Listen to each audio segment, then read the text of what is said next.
je vais vous parler, comme elle a dit, du bilinguisme et des éléments. Et je vais sur un plan qui se présente aussi, je vais vous présenter quelques généralités sur le bégaiement, bien sûr. Après présenter ce que c'est que le bilinguisme, bon, je pense que d'autres l'ont déjà abordé, mais je vais l'aborder de manière à ce qu'il y ait bien ce que je vais présenter, bien évidemment. Et présenter les différentes formes de bilinguisme. Je vais présenter deux formes spécifiques. Alors, j'aborderai aussi, mais pas trop, parce qu'on l'a déjà fait ce matin, très bien d'ailleurs, ce qu'il en est des compétences entre les enfants monolingues et les enfants bilingues, s'il y a une différence, par exemple. Ça a été déjà fait, donc je l'aborderai de manière très, très brève. Ensuite, l'un des objectifs de cette présentation, on entend souvent que le bilinguisme entraînerait le bégaiement, c'est de voir avec bien sûr si c'est le cas. Voilà. Et pour finir, je présenterai quelques résultats de ma recherche qui portent sur les manifestations du bégaiement auprès des populations humaines. Il s'agit d'une étude auprès des populations à la fois immigrants et françaises. Alors, bien évidemment, pour commencer, on va se mettre d'accord sur la définition du bégaiement. Donc, le bégaiement, je retiens cette définition sur laquelle c'est un trouble d'élocution de la parole, un trouble d'élocution qui se caractérise par des disfluences. Alors, qu'est-ce que j'appelle disfluence? On va avoir trois types de disfluences.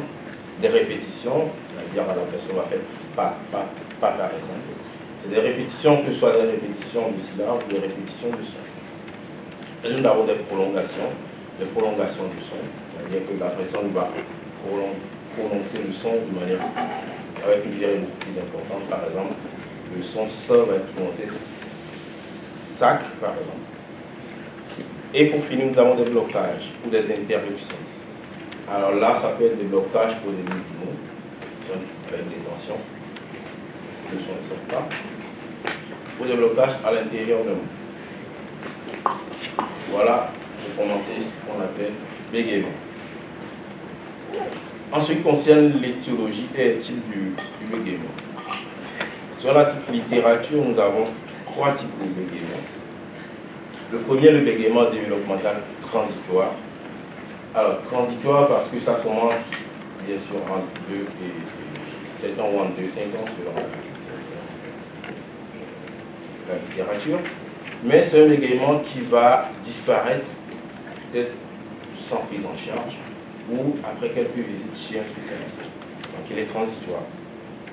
Et chez les enfants qui commencent à bégayer, on peut avoir ces genres qui commencent à parler, on peut avoir ces genres de disfluences, mais qui vont disparaître. Il faut savoir que sur 4 enfants qui commencent par bégayer, il y a 3 qui vont arrêter sans prise en charge. Le second, le bégaiement développemental persistant, c'est donc ce bégaiement transitoire qui va persister dans le temps. Donc, c'est ce genre de bégaiement qu'on va voir chez les ados, les adultes. Et le bégaiement neurogène, ce bégaiement qui survient soit suite à un accident, une pathologie neurologique. Alors, ce qui nous intéresse ici, c'est bien évidemment le bégaiement développemental persistant. Comme je le disais, qui démarre en 2-7 ans, avec une prévalence qui est comprise entre 0,8 et 1% de la population. En ce qui concerne les étiologies du bégaiement, on s'oriente de plus en plus vers des explications multifactorielles, c'est-à-dire une combinaison de facteurs. Alors, parmi ces facteurs, nous avons 3. Les facteurs prédisposants. Les facteurs prédisposants, c'est quoi? C'est des facteurs qui créent un terrain favorable au bégaiement. Alors, parmi lesquels, bien sûr, des facteurs neurologiques, s'il y a une prédisposition, il y a les particularités neurologiques chez les personnes particulières. Aussi la génétique, on a trouvé que certains gènes sont impliqués dans le bégaiement. Alors, mais je le disais, c'est plus une combinaison de facteurs. Donc, mis en part ces facteurs prédisposants, nous avons des facteurs déclenchants ou précipitants. C'est des facteurs qui entraînent qu'à un moment donné, la personne va commencer par bégayer. Donc, parmi ces facteurs, ça peut être un décès, un divorce, un déménagement, des facteurs que peut-être les adultes trouvent pas signifiants, mais pour l'enfant, on considère quoi qui peut entraîner des difficultés. Et jusque-là, c'est pas grave, puisqu'on l'a vu, certains enfants vont arrêter de bégayer. Donc, le troisième groupe de facteurs, c'est les facteurs dérégulants. Les facteurs qui vont inscrire le bégaiement dans le temps. Parmi ces facteurs, nous avons le comportement de l'enfant. Est-ce que c'est un enfant sensible, par exemple, le comportement du cinéma, des moqueries, le comportement de l'entourage également. Est-ce qu'il y a des exigences au niveau langagier, est-ce qu'il y a des reproches? Tout ça va faire que l'enfant va continuer de vivre.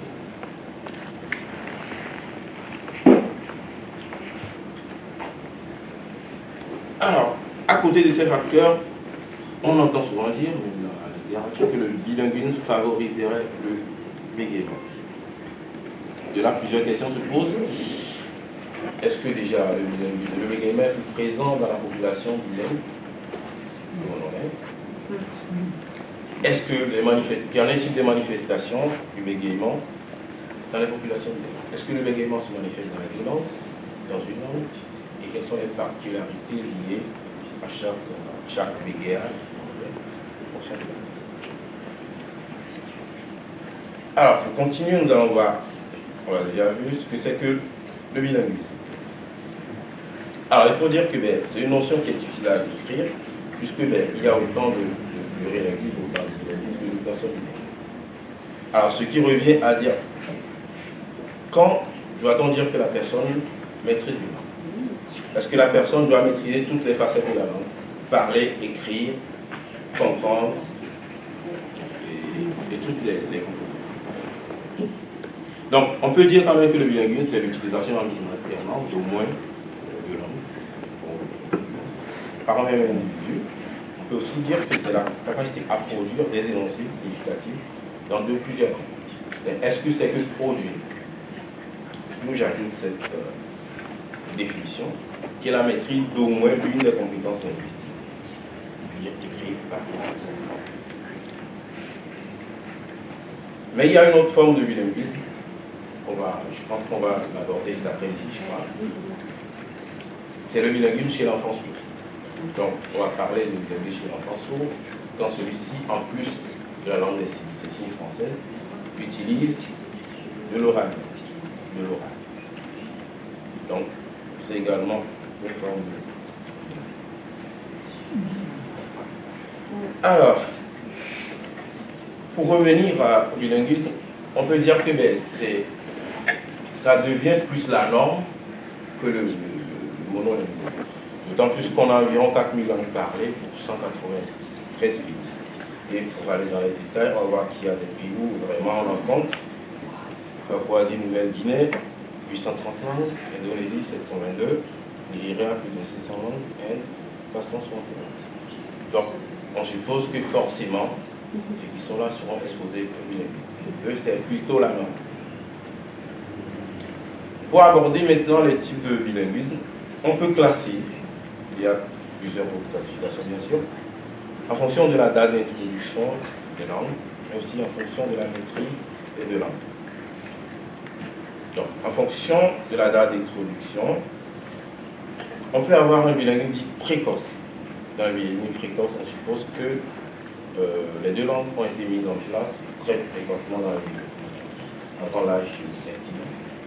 Et l'acquisition des langues, bien sûr, va être facilitée par la capacité cérébrale, la capacité par le cerveau très tôt d'avoir facilité toutes les notions. On a deux types de bilinguisme précoce. L'un qui est précoce simultané, c'est-à-dire que les deux langues vont être introduites au même moment. Déjà, dès la petite enfance, on parle à l'enfant les deux langues. Et cela avant l'âge de 3 ans. L'autre forme de bilinguisme précoce, c'est tout ce qui est dit consécutif, dans le cas où on entend que les bases de la première langue soient installées avant d'installer la deuxième langue. L'avantage ici, c'est que la deuxième langue va profiter des compétences phonétiques, pragmatiques et sociales qui sont déjà mises en place chez l'enfant. L'autre forme de bilinguisme en fonction de la date d'introduction, c'est le bilinguisme dit tardif. Donc, la bilinguisme va être introduite après 6 ans. C'est le cas des enfants issus de l'immigration. Bon, là aussi, plusieurs questions se posent. Ce qui m'intéresse. En fonction de la... Je vais aller plus rapidement parce que sinon je ne vais pas... Donc, en fonction de la maîtrise des deux langues, on va avoir un bilinguisme équilibré. Là, on suppose que les deux langues sont maîtrisées de la même manière. Mais est-ce que c'est possible? Non, c'est pas possible. Donc, c'est un type de bilinguisme qui est de façon pratique difficile à obtenir. L'autre forme, c'est un bilinguisme dit dominant. Dans ce cas, une langue va être beaucoup plus maîtrisée. Donc, on parle de langue dominante et langue dominante. Bon, là, je vais passer rapidement. Alors là, j'essaie de comparer dans le développement langagier, l'enfant monolingue et l'enfant bilingue. On voit qu'il n'y a pas de différence. Les développements vont sur le même cours. Aussi, les erreurs que l'enfant va faire, que ce soit au niveau des simplifications articulatoires, on va avoir les mêmes erreurs et vont les corriger de la même manière.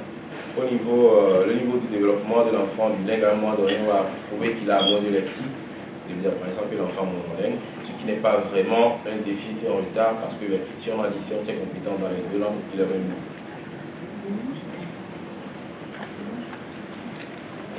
Alors, là, j'essaie de comparer une étude qui aborde la comparaison des performances entre les enfants bilingues et monolingues qui sont en rééducation pour voir si ils ont les mêmes compétences. C'est une étude réalisée auprès de 24 enfants. Et là, qu'est-ce qu'on remarque? On remarque qu'au niveau des compétences, il n'y a pas de différence entre les enfants bilingues et monolingues qui sont en rééducation. De plus, les conduites, on a vu que dans les activités, il y a des activités de définition, se rapprochent des enfants bilingues, se rapprochent des enfants monolingues. Donc il n'y a pas de différence. Donc le bilinguisme, ça n'entraîne pas un déficit de soit lexical. Alors maintenant, on va rentrer dans le vif du sujet. En ce qui concerne la prévalence du bégaiement, là, c'est pour répondre à la question, est-ce qu'il y a plus de bégaiement dans la population bilingue? Alors là, je vais présenter 3 études qui ont abordé le sujet. La première étude qui a été effectuée auprès de 4807 écoliers américains. Alors cette étude permet de remarquer qu'on a quand même 2,8% d'enfants bilingues, donc 1,8% d'enfants monolingues. Une autre étude réalisée en 1948 auprès de 1860 écoliers sud-africains, là, on observe également une différence, 2,16% des enfants bilingues contre 1,66% de monolingues. Alors, voilà une récente étude. Là, il s'agit plutôt d'une enquête qui a été réalisée en 2000 auprès de 656 participants. Alors, selon cette étude, qu'est-ce qu'on remarque? 21,74% également contre 21,65% de monolingues. Là, il n'y a pas de différence. Mais c'est énorme. C'est énorme parce que ces chiffres énormes s'expliquent par le fait que c'est plutôt les enfants, les personnes qui se sentent concernées par le bégaiement qui ont participé à l'étude. Donc c'est normal qu'on ait un chiffre plus élevé. Voilà. Donc vu que l'étude s'intéresse au bégaiement, ce n'est pas une étude sur une école, voilà. C'est une étude qui a été nationale. Donc forcément ceux qui ont participé, c'est plus des personnes qui se sentent concernées par le sujet. Mais ce qui nous intéressait, nous, de voir si on a plus de bilingues qui bégayent que de monolingues. Là, on ne voit pas de différence. Les chiffres sont précis. Donc, on ne peut pas trancher. Alors, donc, pour aller plus loin, on s'est demandé, est-ce que le type de bilinguisme pourrait expliquer ce facteur? Donc, on a trouvé une autre étude qui a essayé de former 2 groupes. Un groupe d'enfants de bilingues précoces. On a vu déjà qu'il y a plusieurs types de bilingues précoces. Et un autre groupe de bilingues tardifs. Donc, qu'est-ce qu'on remarque? On remarque que 60% des enfants bilingues bègues étaient des bilingues précoces. Et quand on s'est intéressé au taux de rétablissement, pour voir dans quel cas le rétablissement est important, remarque également que ces enfants bilingues précoces ont un taux de rétablissement très faible. Donc, non seulement dans le cas de bilinguisme précoce, on a un taux de bégaiement beaucoup plus important, mais aussi ces enfants ont plus de difficultés à récupérer.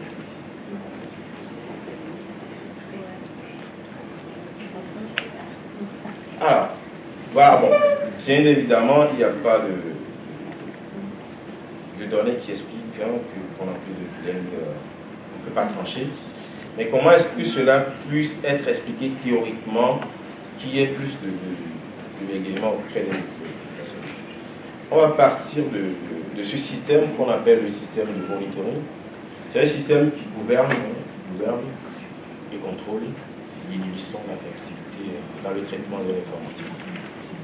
Alors, dans le cas de bilinguisme, c'est le système qui va activer ou inhiber l'une des deux langues que la personne va choisir.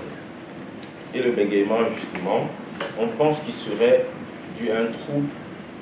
Bon, avant de parler de ça, il faut savoir aussi, plus tu apprends des langues, plus ce système est développé. Donc les enfants, les personnes qui apprennent plusieurs langues, ils ont ce système de monitoring qui est plus développé. Le bégaiement suivrait un système de monitoring de la parole. Alors le monitoring de la parole, c'est le système qui va suivre la parole, détecter les erreurs et les corriger quand on parle. Et aussi, on sait qu'il y a deux niveaux de contrôle dans ce système de monitoring de la parole. Il y a un boucle qu'on va appeler la boucle interne, qui contrôle la production bien avant, qui fait un contrôle bien avant la production. Il y a certains qui disent, mais tu bégayes même avant de parler. Et une boucle qui est la boucle externe, qui est conférée au système auditif par exemple.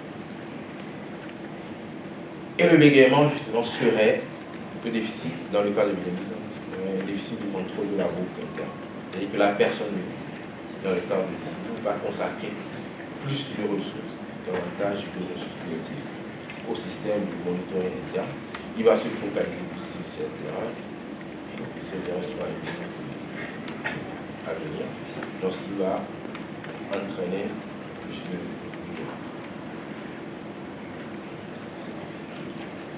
En conclusion partielle, pas d'argument et de preuve que le bilinguisme est bégaiement.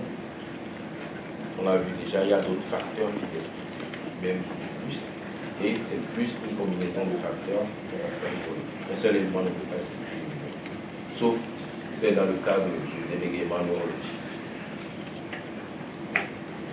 Et on peut dire que le problème du bilinguisme va être peut-être lié à la manière dont le bilinguisme a été instauré depuis le bilinguisme. Parce qu'il y a plusieurs manières d'installer plusieurs langues, soit et aussi, on l'a vu dans des présentations, alors, par exemple au Togo, dans le cas du Togo, où certains parents veulent parler français à leur enfant ou anglais, alors qu'eux-mêmes ne maîtrisent pas cette langue. Ou même dans certains cas où il y a un mélange des deux langues, ce qui fait que certains enfants ne se retrouvent pas. Même si l'enfant va à un certain moment donné trouver l'équilibre entre les deux langues, mais il y a tous les enfants ne sont pas pareils, donc ce système de monitoring n'était pas bien installé, faire la différence entre les deux langues. J'ai du temps? 5 minutes? Ouais, ça peut aller. Alors, je vais vous parler de mon étude rapidement, qui est consacrée aux manifestations du bégaiement auprès des personnes bilingues, par les éditeurs bilingues français. Alors, la définition, on l'a vu. Donc, le but de cette étude, c'est, au vu des données, au début, on s'est intéressé à voir dans la littérature, est-ce que le bégaiement se manifeste, comment le bégaiement se manifeste dans différentes langues. On a vu qu'il y a plusieurs hypothèses. Les premières études montrent que le bégaiement apparaît dans une langue et pas dans l'autre. On a vu d'autres études qui mettent en évidence ce qu'on appelle une différence hypothétique, c'est-à-dire un bégaiement dans les deux langues, mais avec une sévérité plus importante dans l'autre, et d'autres études qui mettent en évidence un bégaiement comparable dans les deux langues. Donc l'objectif de ma thèse, c'était d'apporter des données supplémentaires sur les manifestations du bégaiement auprès de la personne bilingue, et aussi d'étudier les traits articulatoires, c'est-à-dire quelles sont les particularités des sons qui posent problème aux personnes bilingues, que ce soit en milan et en français. Alors, comme méthodologie, nous avons réalisé cette étude auprès de 13 personnes qui bégayent, âgées de 20 à 42 ans, réparties comme suit, 3 3 femmes contre l'homme. Et la particularité, c'est que ces sujets ont pour L1 la première langue de bilan, L2 français. Nous avons utilisé des lancements audio, bien sûr. Comme activité, ces sujets ont été testés aux activités en langage spontané. Aussi, nous avons utilisé des images séquentielles. C'était une série d'images qui racontent l'histoire, la personne prend connaissance de l'histoire, puis la restituer de mémoire. Nous avons utilisé également cette histoire qui raconte l'histoire d'un enfant et de son chien qui a attrapé une poule. Alors, pour chaque enregistrement, nous avons étudié le pourcentage de sévérité des influences dans les 2 langues, aussi la localisation des influences, et après, nous avons vu quelles sont les différences qui posent le plus de problèmes. Alors, parallèlement à cette étude, nous avons également réalisé